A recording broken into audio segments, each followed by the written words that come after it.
नमस्कार फ्रेंड्स, मैं doctor Sumit Jaiswal, plastic surgeon. आज हम हमारे द्वारा किए गए एक पेशेंट के हेयर ट्रांसप्लांट के बारे में डिस्कस करेंगे। ये मिस्टर राकाश हैं जिन्हें बायलेटरल फ्रंटल रिसेशन मतलब सामने के दोनों साइड के ट्रायंगल्स खाली हैं, उसके पीछे का एरिया में डेंसिटी कम है और उसके पीछे जो वर्टेक्स एरिया है उसमें भी काफ़ी कम डेंसिटी है या बाल्डनेस है।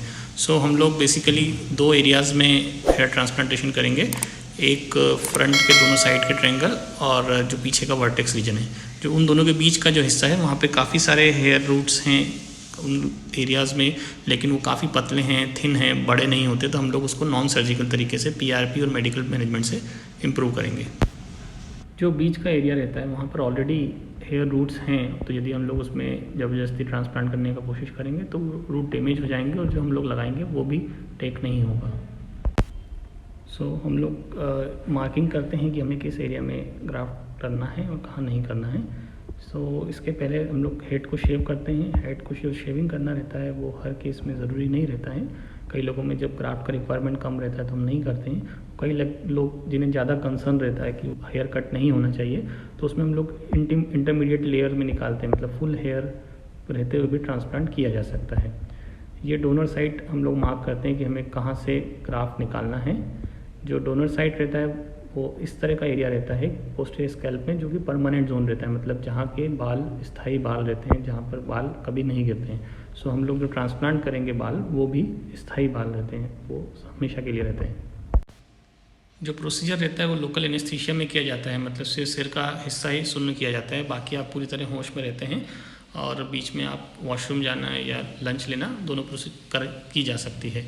इस प्रोसीजर में एक बार शून्य करने के बाद आपको कम्प्लीटली पेनलेस रहता है प्रोसीजर, आपको कोई दर्द वगैरह नहीं होता है। इस वीडियो में हम लोग दिखा रहे हैं कि हम लोग किस तरह सिर के पीछे हिस्से से इंडिविजुअली एक एक हेयर के ग्राफ्ट्स को निकालते हैं और फिर इन्हें सामने जहाँ खाली एरिया है वहाँ पे ट्रांसप्लांट करेंगे। इस प्रोसीजर में हम लोग जो निकाल रहे हैं इन्हें ग्राफ्ट कहा जाता है। हर एक ग्राफ्ट में 1 बाल, 2 बाल, 3 बाल या अप टू 4 हेयर्स तक होते हैं। सो यदि हम लोग 4000 हेयर ग्राफ्ट ट्रांसफ़र करते हैं तो वो लगभग 7-8 हज़ार बाल हो जाते हैं। ये जो प्रोसीजर रहती है आमतौर पर 4-5 घंटे से लेके 7-8 घंटे तक हो सकती है। Single time single day procedure रहता है।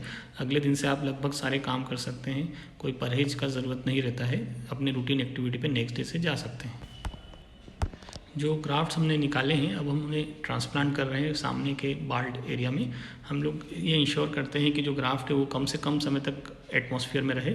सो हम लोग थोड़ा थोड़ा करके निकालते हैं और उसे इम्प्लांट करते हैं कि जितना कम समय वो एनवायरनमेंट में रहेगा उतना अच्छा आपका रिजल्ट आएगा, उतना बेहतर उसका ग्राफ्ट का सर्वाइवल रहता है। इस प्रोसीजर का कोई मेजर कोई साइड इफ़ेक्ट नहीं होता है। मोस्टली जिनका ज़्यादा ग्राफ्ट करते हैं उनमें थोड़ा स्वेलिंग हो सकता है 1-2 दिन तक, बाकी इसके अलावा कोई स्पेशल कोई बड़ा major long term side effect नहीं होता है। ये जो ड्रेसिंग रहती है आपको 1 दिन के लिए लगाना रहती है। अगले दिन से आप हेड को वॉश कर सकते हैं, ड्रेसिंग को हटा दिया जाता है और मेडिसिन 4 से 5 दिन तक लेना रहती है। जो कॉस्ट रहती है वो डिपेंड करती है कि हम कितने ग्राफ्ट यूज़ कर रहे हैं। सपोज़ 4000 ग्राफ्ट है तो 55,000 रहता है, 3000 ग्राफ्ट है तो 45,000 रहता है और 2000 ग्राफ्ट है तो लगभग 40,000 के करीब रहता है। इस प्रोसीजर में हम लोग ग्राफ्ट लगाते हैं, उनसे हेयर उगने में कुछ समय लगता है। जैसे हम लोग जड़ें ट्रांसफ़र करते हैं तो उन जड़ों से बाल उगने में कम से कम जो समय जो लगता है वो 3 से 4 महीने लगता है। शुरू में उन जड़ों से छोटे छोटे बाल आते हैं, बेबी हेयर बोलते हैं, वो नेक्स्ट मंथ या 1 से 1.5 महीने में वो गिर जाते हैं और उसके बाद एडल्ट हेयर आते हैं। पूरा नॉर्मल ग्रोथ होने में 4 से 5 महीने तक का समय लगता है।